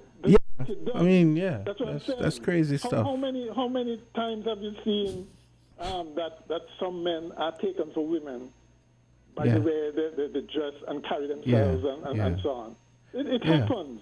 No one and to ignore it. Exactly. And they studiously ignore it too. They studiously ignore it because I mean, like the Democrats, I've never heard these liberal people. You never hear them talk about that stuff. I mean, yes. I mean, like what we were just saying. How is it most of these games, most of the people are lesbian? I've been told that cricket, football, basketball. Every sport I find the women are playing now, they are trying to be like the guys. Even softball, right? That's and the opposite softball, of baseball. Yeah, exactly. Like women, please. Volleyball, there's this tall girl, Vargas. Yeah, she's a girl boy, whatever you want to call it. And then on the other side now, you find like, okay, you notice, for example, you hardly have any male dancers here. But then when you have male dancers, you know what's going on generally. You know? What do you mean, exotic dancers? I mean, take for example. A lot of it is stereotyping, but but stereotypes are based on the truth. Because take for example this show that they have in Nevis, Mr. GQ. What they try doing here, Mr. Cool. Most of the guys are going for those shows. I mean, come on, let's not skirt the fact, right? But it doesn't have to be that way. No, it doesn't have to be that way. What do you mean? Comfortable subject to vote, to be quite honest. Yeah. You know, you. But I just want my girls to remain women, females. No, all I'm saying is these things should be spoken about and studied. You know, that's all I'm saying. But have you noticed? And let's not pretend that one of the this is. reasons why they became so influential is that these people somehow tend to be exceptional in terms of the influence they wield. Yeah. Whether it's because they can straddle both or what. But, you know, they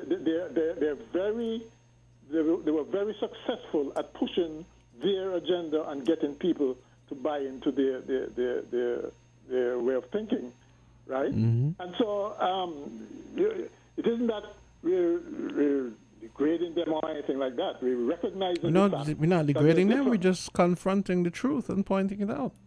Yeah, but I don't know how sports will eventually deal with it. But I assume they'll never deal with it. Trust me, because they're afraid. They're afraid to broach the subject.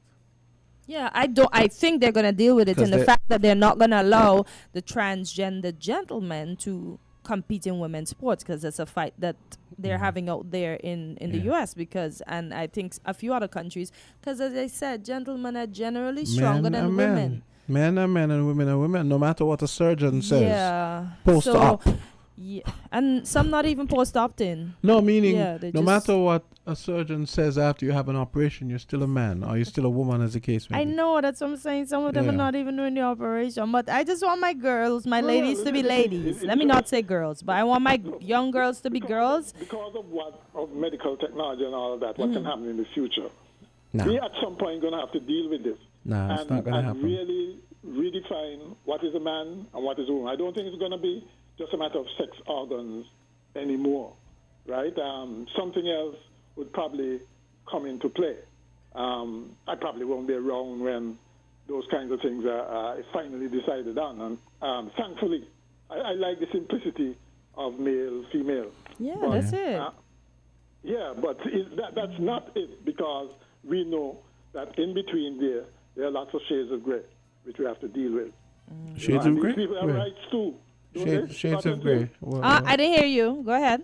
I'm saying in between the male and the female, there are lots of shades of gray that we're going to eventually have to deal with.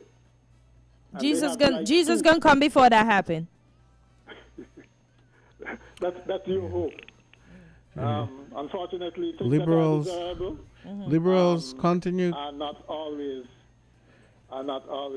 It doesn't always happen. Liberals continue concentrating on all that nonsense rather than bread and butter issues, and they'll never win another election. You might be surprised. About all this nonsense. You might be surprised. I'm looking forward to the midterms, because I got a feeling that Trump is not going to be able to deliver. No, I know. Yeah, I agree. I agree with that. That he says he's going to deliver, and people are going to say, "Oh, what the hell," and get turned off. The U.S. is going to keep changing until they find their right fit. And they might never find their right fit. Something that Mac always says, which doesn't really make a lot of sense, because you're just going from stupid to stupid, stupid to stupid, stupid to stupid. Are you trying to say the last administration was that? I don't think so. At least you don't let one set of stupid rule. That's the whole point. If somebody govern in a stupid way, right, and say, well, the others were just as stupid. Why would we keep stupid? Why would we reward stupidity that's currently in? Right? At least change is stupid. You might get lucky, and they might turn out to be saved. You know? Yeah, well. But you don't reward bad behavior. That's full stop. Okay? You hope that those who behave badly, and you kick them out. If the ones that go in behave badly as well, you kick them out, and hope that even if the choice is the ones from before, that they have learned their lesson. I was just thinking last night when I was watching this guy. I mean, this raging narcissist. I said, God, I can't believe we have to wade through 4 more years of this crap. Not we. 4 more years. 4 years. This rambling kind of thing. And, 4 years of that, could you imagine? Yeah. 4 years of that. Yes, we're going to be in a better position we've never been before. It's like the Howard Stern effect. I remember a columnist had said one time when Howard Stern came on the scene, they said, he just says all the wrong things, but you have to listen to hear what he's going to say next. And it's kind of like that with Trump. It's like you despise him and you're holding your nose. He has an audience, right? Because people, I heard the rambling, but I still had to listen, right? I couldn't just say, well, I know he's going to ramble. This is just vintage Trump, and just dismiss it. Because even though he's rambling, right, he is saying things that are consequential. They're going to have a significant effect on America and the world, as a matter of fact, going forward. Yeah. So you better pay attention. Whether you like to hear him or not, you better pay attention to what he says. And that's the thing, too.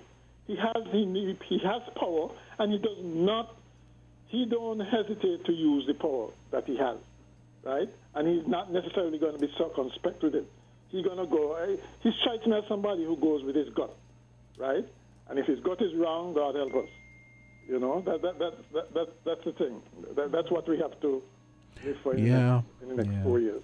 Okay. And by the way, did you notice too, which is something I called about this morning, the fact that even though there's a ceasefire, Israel is still attacking Palestinians, rounding up Palestinians, they round up 60-something of them in the West Bank. So, you know,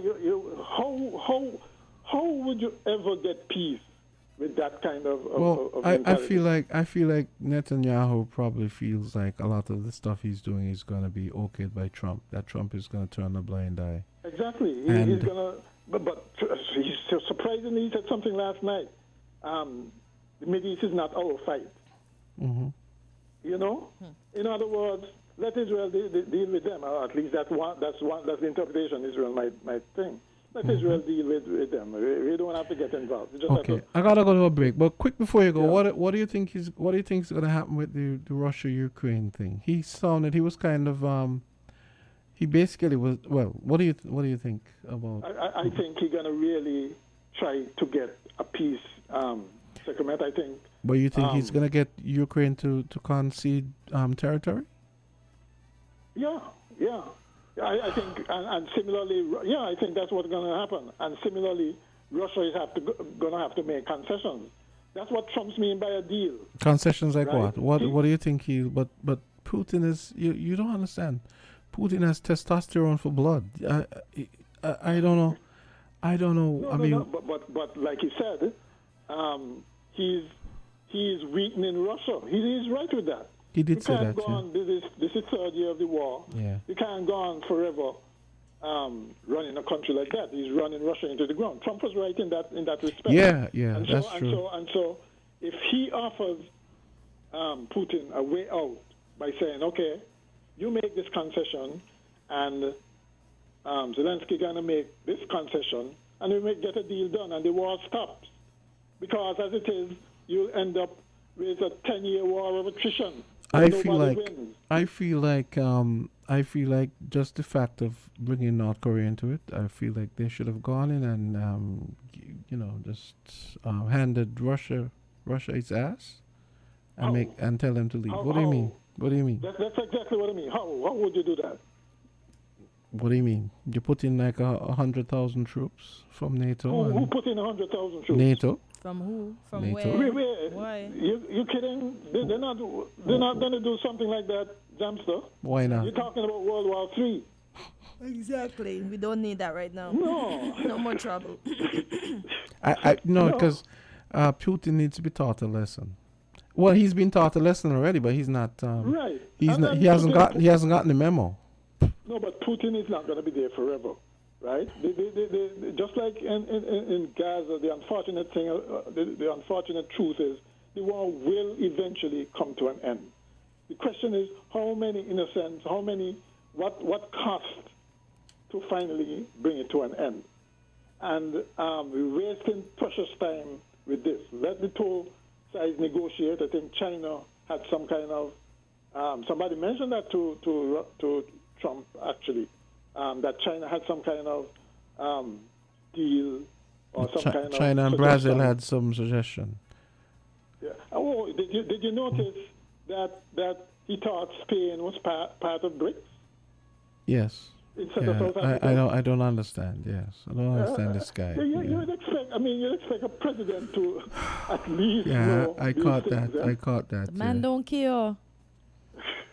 Even if they tell him he's not going to listen. I swear half of the speeches that are written for him, he just starts it and then he goes off on his own tangent and his own rant. He doesn't follow any protocol. He really thinks that with tariffs, do what he wants. He really thinks that with tariffs, the countries that get tariffed, that they're the ones paying. He doesn't seem to understand the tariff. Own people will have to suffer. He understands that either. I mean, how has no one... As I said, he's not talking about getting the grocery prices or anything else down. He's going off on things that... Oh, like Gulf of America and all this nonsense. Did you see Hillary Clinton's reaction? Yeah, I saw that, That idiot. Oh, boy. I would have put up my hand, like what we do in church, and I would have exited. No, you didn't have to do that, but Just our expression alone said it all. Yeah, but why would you stay there to listen to the continued ignorance and arrogance? No. You can't get up and walk out the man inauguration. He sent people to mash up that same area, that capital that he sat in comfortably yesterday, like he did nothing 4 years ago. So you could you could excuse yourself like you were in church. Praise the Lord. Move it along. They would have just cheered. They would have booed her and cheer him. Okay, well. At least she stood for something and she didn't fall for anything. Look, Michelle didn't go yesterday, and instead of focusing on him, all of them talking about Michelle. All of them. Like, oh my gosh. When she went to his inauguration, her outfit was the talk of the tongue. Even Mr. Bernie Sanders, cooped up in a corner in the cold, was the talk of the tongue as well.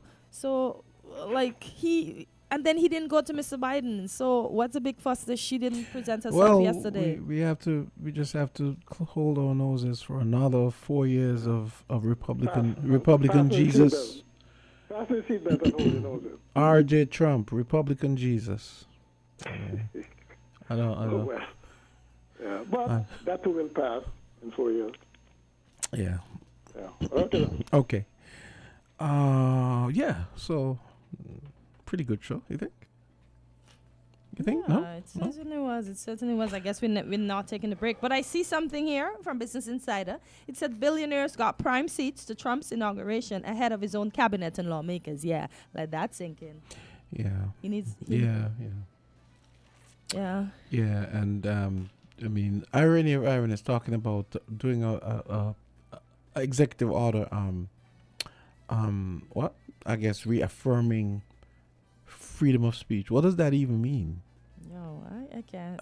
I don't even know. I pray for the people of the U.S. I have lots of family there, so I pray that they'll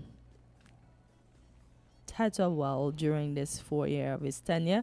Whether they are for him or whether they're not for him, that's up to them. That's where they live. So let them make their decision. Money is their God. That's what it amounts to. Money seems to be everybody's God. Because if your government can keep throwing money at you all the time, you'll be quiet. So yeah. But let's see how much money was left from them. I know they repaired the economy, and Biden said he created this, he did that, et cetera, et cetera. But let's see how much of that money they'll get.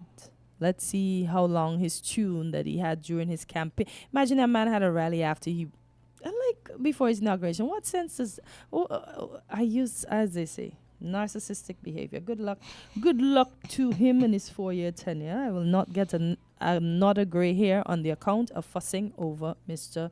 Trump. Please do not. Yeah. So great show. Great Tuesday. It would have been better if what's his name was here, right? Who, Jay? No, not at all. We might have still been fighting over his guy. He was probably in heaven last night, huh? Well, heaven, when you won heaven yesterday, heaven. Good morning, Jay. Yeah. Let him work on that. Yeah. All of those good things. I hope we see you tomorrow. Who you're talking to, Jay? Jay, yeah. Okay. I hope he's listening. He's going to say, why you all got my name all over the radio? Well, folks, thank you for listening. Mario Neves said you were on point today. Yeah, we had him cracking up. Jermaine said we had him cracking up as well. Mario, one of the listeners. Neves. Okay. Yeah. Jermaine said we had him cracking up with the sports thing. Yeah, so I think the listeners enjoyed us today. We look forward to seeing you again tomorrow on Hump Day. Have a good Tuesday. Remember, the good doctor say, be kind. I say smile. I say share with someone. I say be the reason that someone feels seen, heard, and important today. Yeah. Absolutely. So see you guys tomorrow. I can't say anything yet because we have one other thing to do. But I'll tell you when we end. Okay. So folks, come back with us tomorrow, Wednesday, Hump Day. Hump Day already, God. Wow. January 22nd, tomorrow we'll be back on Island T. Everyone have a great day. Indeed.